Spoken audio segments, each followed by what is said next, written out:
오늘 말씀의 주제는 부활 후. 근데 사실은 부활에 대한 주제는 사실 아니에요. 시간적으로 이 교훈을 주신 게 예수님의 부활 이후에 주신 교훈이고, 특별히 길을 걸어가시면서 제자들에게 주신 교훈입니다. 마음이 우울하고 힘들 때 예수님이 주신 교훈 한번 살펴보도록 하겠습니다.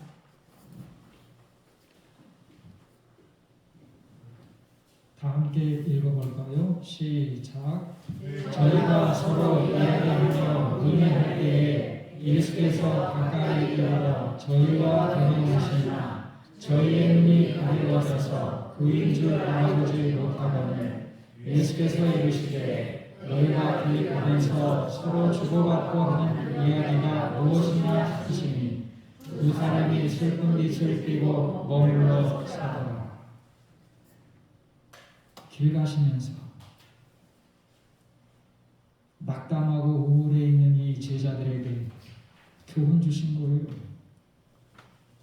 여러분, 가을을 탄다는 말 들어보셨죠? 그게 무슨 의미입니까? 외롭고 쓸쓸하다는 걸 의미합니다. 그게 과학적으로도 근거가 있다고 그래요.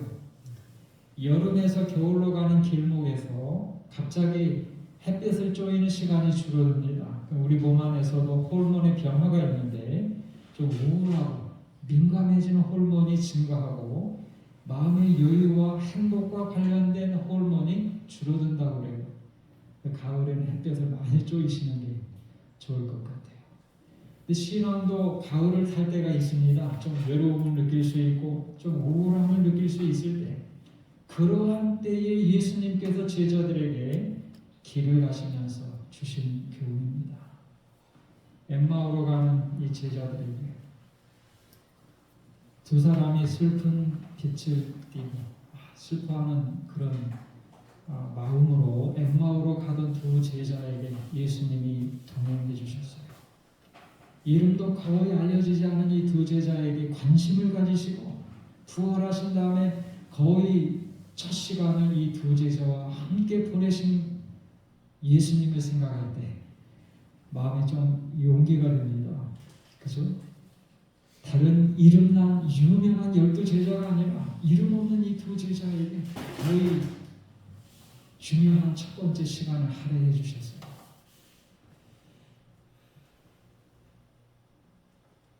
왜 이 엠마오로 가는 두 제자, 이게 예수님께서 십자가에 달리시고 그 다음날 무덤에서 쉬시고 부활하신 그날에 있었던 일인데, 일요일 오후에 있었던 일인데, 이 두 제자가 왜 슬퍼하는지는 우리는 짐작할 수 있어요.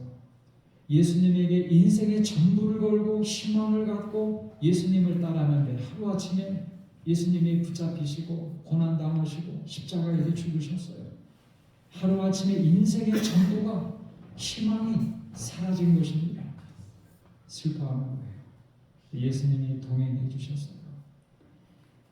근데 우리가 볼 때 저희와 동행하시나 저희의 눈이 가리워져서 그인 줄 알아보지 못하거늘, 이 말씀이 조금은 생각을 해보게 됩니다.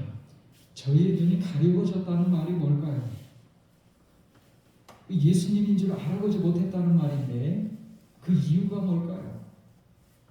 그전 모습.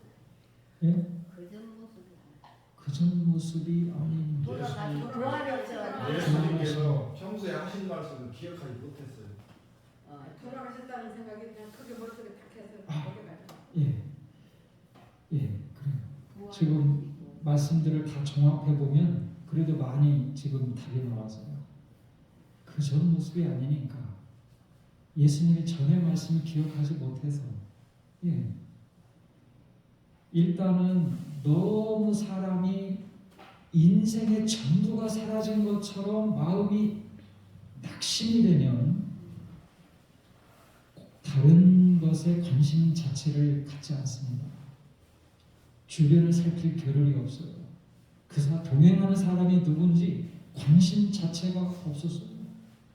두 번째, 시대의 소망에 보면 예수님도 다른 사람인 척 하셨다는 말씀이 있어요. 가리웠다고. 세 번째는 정말 눈이 가려진 겁니다. 하나님의 능력으로 일시적으로 눈을 가리우신 거라고도 이해할 수 있어요. 눈이 밝아졌다는 말이 또 뒤에서 나오잖아요. 예. 하나님께서 특별한 목적이 있어서 일시적으로 눈을 가리신 거예요. 알아보지 못하도록. 그 특별한 목적이 무엇이었을까? 가라사대 미련하고 선지자들의 말한 모든 것을 마음에 더디 믿는 자들이여, 그리스도가 이런 고난을 받고 자기의 영광에 들어가야 할 것이 아니냐 하시고, 이에 모세와 및 모든 선지자의 글로 시작하여 모든 성경에 쓴 바 자기에 관한 것을 자세히 설명하시니라. 특별한 목적이 뭐였어요? 성경 공부하는 거였어요. 쉽게 말하면 성경 공부.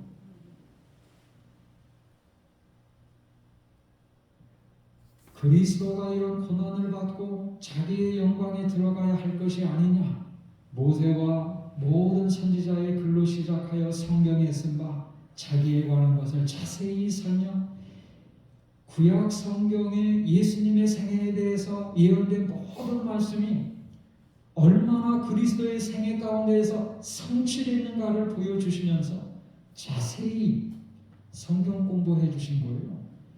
예언이 얼마나 그 메시아에 대한 예언이 그리스도의 생애 가운데서 성취됐는지. 결론이 뭐예요? 결론. 십자가에 죽으신 것은 실패와 좌절과 죽음의 상징이 아니라는 거예요. 예언된 그대로 보면 십자가는 예언의 성취고 믿음과 구원과 희망의 상징이라는 것을 보여주신 거예요. 예언의 말씀이 어떻게 놀랍게 예수님의 생애 가운데 성취되었는지 보고 믿음을 가지라는 거예요. 여러분, 이건 구약 성경에만 예언된 건가요? 예수님도 예언해 주셨어요. 예고해 주셨어요. 참 이거 벗으라고 그랬죠. 아무튼 다 소용없어요. 이걸 벗으라고 그랬죠. 중요하시죠. 예수님도 예고해 주셨어요. 구약 성경만 그런 게 아니에요. 예수님이 죽으실 것과 3일 만에 살아나실 것 제자들에게 예언해 주셨잖아요. 정작 누구는 기억을 했습니까? 제사장들과 관원들은 기억을 했어요. 3일 만에 부활하신다는 말씀 생전에 하셨다고. 군사들을 보내서 그 무덤은 지켜야 한다고 정작에 관원들과 제사장들은 기억을 했어요. 근데 제자들은 잊어버렸어요. 소홀히 말했어요. 그러니까 이 말씀 들을만 했어요. 미련하고 선지자들의 말한 모든 것을 마음에 더디 믿는 자들이요. 더디. 여러분, 이 말씀이 야당이 우리를 비껴나갈까요?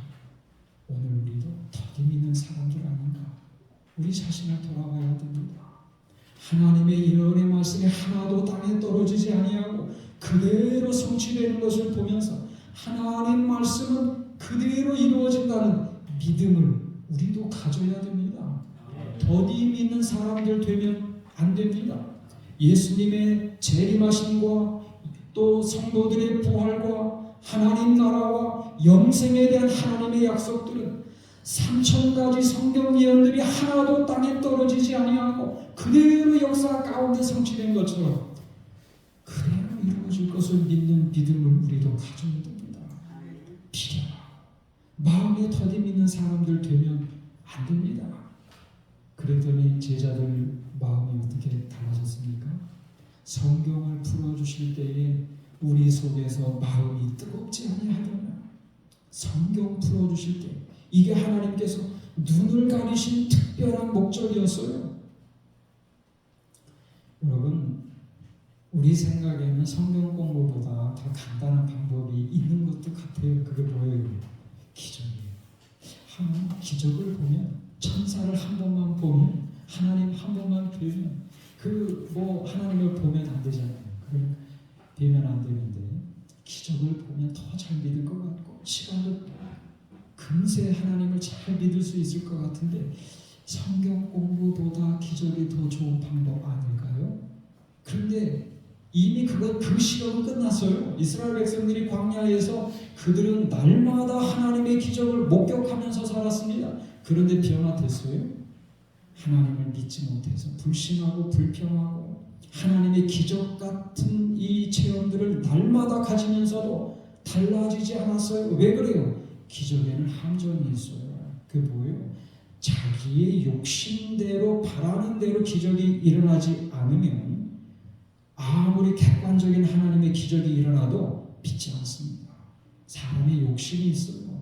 욕심대로 하나님이 채워주는 기적이 아니면 이기심과 관련된 기대가 있어서 기적을 봐도 믿지 않습니다. 그게 이스라엘 백성들의 역사에서 증명이 됐어요. 그 기적에는 또 다른 위험도 있어요. 사단도 기적을 행합니다. 미혹될 수 있어요.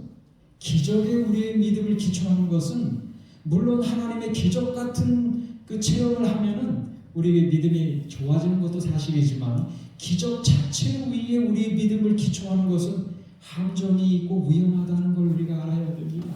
가장 안전하고 최고의 방법은 성경 하나님 말씀 위에 우리의 믿음을 기초하는 것입니다. 성경 자체가 기적이에요. 말씀 그대로 예언 그대로 성취되는 것을 볼 때에 우리는 굳건히 하나님 말씀 위에 믿음을 기초할 수 있는 것입니다. 가을을 타시면 성경 공부하셔야 돼요. 마음이 뜨거워지고 우리 마음의 기쁨과 희망이 충만해질 것입니다. 기억절 암송도 좋은 방법이에요. 정말 감사드려요. 우리는 동료 그리스도인들에게도 좋은 것들을 많이 배울 수 있습니다. 이분도 그런 경험이고요. 이분도 다른 교회 다니면서 만족이 없었어요. 그래서 이런 기도를 드렸어요. 주님, 2평짜리 방에서 살아도 좋고 가난해도 좋으니 예수님 확실히 믿고 살게 해주세요. 기도드렸어요. 근데 유튜브에서 예언의 서적을 봤어요. 너무나 좋은 말씀이에요. 왜 진작 이 예언의 말씀들, 예언의 말씀을 접하지 못했을까 후회가 됐어요. 그래서 하던 일을 놓고 이 책을 파야 되겠다고 결심하고 파기 시작했어요. 6개월 동안 살이 13kg가 빠졌어요. 밥 먹는 시간도 잊어버린 겁니다. 레위기를 연구하면서 죄를 해결할 길이 열려있다는 걸 깨달으면서 모든 문제가 해결되었습니다. 아내가 식당을 하는데 먹고 사는데 지장이 없어요. 근데 바쁘니까 성경 볼 시간도 없는 겁니다. 제가 돈 벌 테니 식당 그만두자고 하니까 처음엔 반대했지만 결국 그만두었습니다. 재림교회는 깜깜합니다. 진리가 그 마음속에 들어가야 돼요.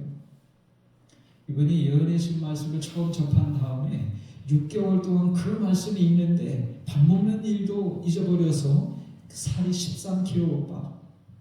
아내가 너무 이 수입은 좋은데 성경 볼 시간도 없이 이렇게 일하는 걸 보고 식당도 그만두고. 근데 막상 재림교회 와 보니까 신자들이 말씀에 캄캄한 걸 이분이 보셨어요.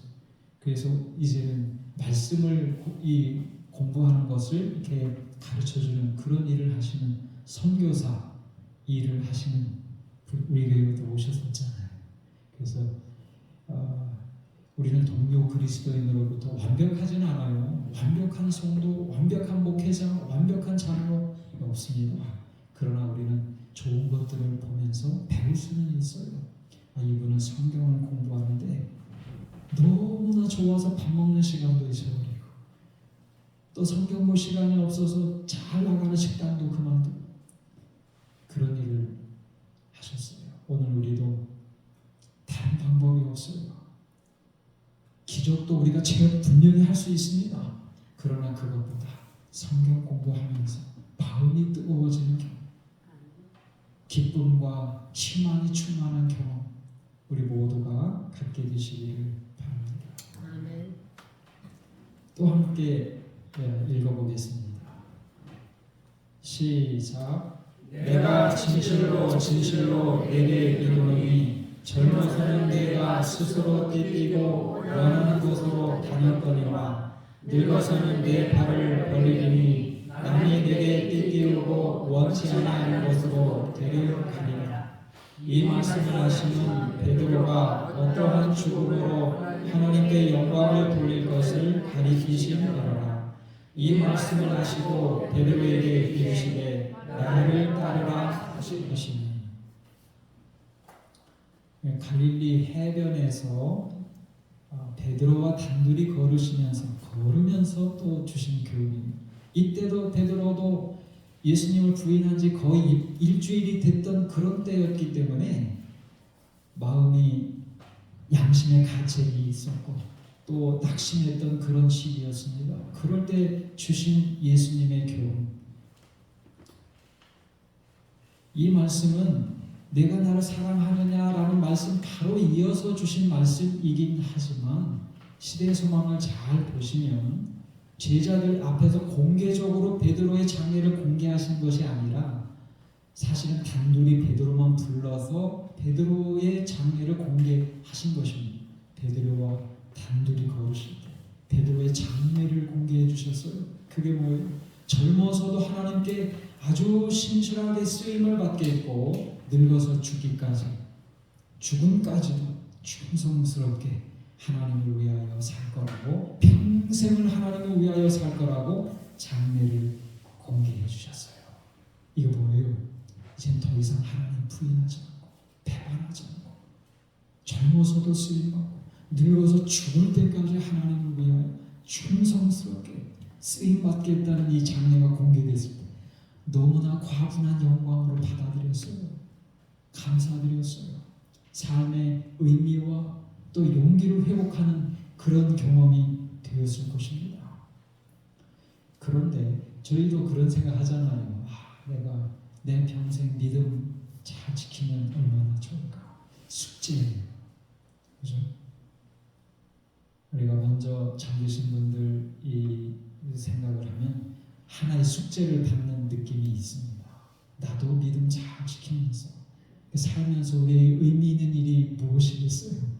믿음 잘 지키면서 한평생 산다면 얼마나 좋을까, 이런 생각 같습니다. 베드로의 장례가 공개됐어요. 끝까지 하나님 앞에 신실하게 쓰임받는 종이 될 거라 과분한 영광으로 받아들였어요. 그리고 삶의 의미와 목표가 생긴 겁니다. 그런데 베드로가 어떤 일을 했나요? 이에 베드로가 그를 보고 예수께 여짜오되 주여 이 사람은 어떻게 되겠사옵나이까? 예수께서 가라사대 내가 올 때까지 그를 머물게 하고자 할지라도 내게 무슨 상관이냐? 너는 나를 따르라 하시더라. 단둘이서 해변길, 거기는 갈릴리는 사실은 모래 해변은 별로 없어요. 그냥 자갈 같은 것들이 있습니다. 근데 가본 사람처럼 얘기하죠. 네. 근데 단둘이서 해변길을 걸으면서 갈 때 뒤에서 누군가 따라오는 것을 봤어요. 요한이었습니다. 궁금해졌어요. 내 장례는 이렇게 공개가 되었는데 저 사람은 라이벌이잖아요. 저 사람은 어떻게 될 것인가 궁금했어요. 이 사람은 어떻게 되겠사옵나이까? 내게 무슨 상관이냐? 너는 나를 따르라. 이 말씀은 시대의 소망에 두 가지 교훈이 담겨져 있어요. 상관하지 말라. 다른 사람은 바라보지 말고 나만 바라보라는 의미가 있습니다. 우리가 다른 사람, 물론 다른 사람이 혹시 우리의 관심과 도움이 필요한가를 위해서 볼 필요는 있지만 사람 보고 신앙하는 거 아니에요. 예수님 바라보고 신앙하는 것입니다. 여러분, 완벽한 사람은 없어요. 목사도 완벽하지 않아요. 어떤 장로님도 완벽하지 않아요. 어떤 선교사도 완벽한 사람은 한 사람도 없어요. 사람 보고 신앙하면 신앙하세요. 또 저 사람은 저렇게 재능이 많고 하나님께 크게 쓰임 받는데 그런 사람 바라보면 자신이 참 초라해집니다. 사람 보고 신앙하는 거 아니에요. 우리도 하나님 앞에는 정말 소중한 하나님의 자녀입니다. 우리가 하나님께 있는 그대로 나아갈 때 하나님은 언제나 사랑자의 아버지로 우리를 안아주시는 정말 소중한 존재입니다. 우리 한 사람 한 사람이 얼마나 소중한 존재인지 예수님만 바라보실 때 그 사랑에 충만한 느낌을 믿음으로 체험하실 수 있어요. 예수님만 바라보세요. 사람 보고 신앙하는 거 아닙니다. 내게 무슨 상관이냐? 나만 바라보고 신앙하도록 말씀하셔서 두 번째는 너는 나를 따르라. 나보다 앞서가지 말고 나만 따라오라고 말씀하셨어요. 때로는 우리가 예수님 따라간다고 늘 말을 하는데 내 계획과 내 뜻을 먼저 생각을 해요. 그래서 하나님의 뜻과 하나님 계획이 뭔가를 생각하기 전에 내 뜻대로 우리는 쉽게 살아갑니다. 그렇게 하지 말고, 그렇게 살다가 위험을 자초하지 말고, 어려움을 자초하지 말고 나를 따르라 라고 말씀해 주시는 것입니다. 오늘 우리도 우리 인생에서 가장 소중한 너무나 중요한 결정들에 하나님의 뜻과 계획이 무엇인지를 살펴봐야 합니다. 하나님의 인도하심을 받는 것이 가장 안전하고 가장 의미 있고 소중한 인생을 사는 것입니다. 네, 이 말씀 이제 드리고 마치려고 합니다. 이번 대충의 부재무 월리엄스 목사님 1930년도에서 54년까지 가장 어려운 시기에 대충의 부재무로 일하신 그런 목사님이세요. 월리엄스 목사님. 근데 이분이 1933년쯤에 이상한 일 두 가지를 하셨어요. 정말 이상한 일 두 가지. 첫 번째는 은행에서 돈을 $1,000씩 찾아서 $100 10장을 묶어서 봉투에다가 날짜와 금액을 써서 금고에 보관하라고 비서에게 지시한 겁니다. 이건 예전에 없었던 일이에요. $1,000씩 찾아서 봉투에 넣고 날짜와 금액을 써서 이 금고, 사무실 금고에 보관하는데 여러 번 반복해서 이 일을 하는 거예요. 현금을 찾는 거예요. 그래서 금고에 보관해 두도록 그렇게 하면 안 됩니다. 그렇게 지시를 해서. 두 번째, 여기는 제가 이분의 간증 그대로 읽어드립니다. 바로 그때 내 어깨에 누군가 손을 얹으며 분명한 목소리로 명령했다. 오늘 밤 뉴욕으로 가거라. 나는 의자에 앉은 채 몸을 곧바로 하며 바짝 긴장했다. 그런 후 머리를 숙여 기도했다. 주님, 제게는 지금 뉴욕에 가서 업무를 처리할 권한이 없습니다. 거기 가서 무엇을 어떻게 하라는 말씀이십니까? 그런데 계속 가라는 압력이 왔다. 누군가가 자기 몸을 손으로 누르는 것처럼 느껴지고 너무나 엄숙하게 뉴욕으로 가라. 대충에는 워싱턴에 있잖아요. 근데 뉴욕으로 기차 타고 그날 밤에 목요일 밤인데 가라는 거예요.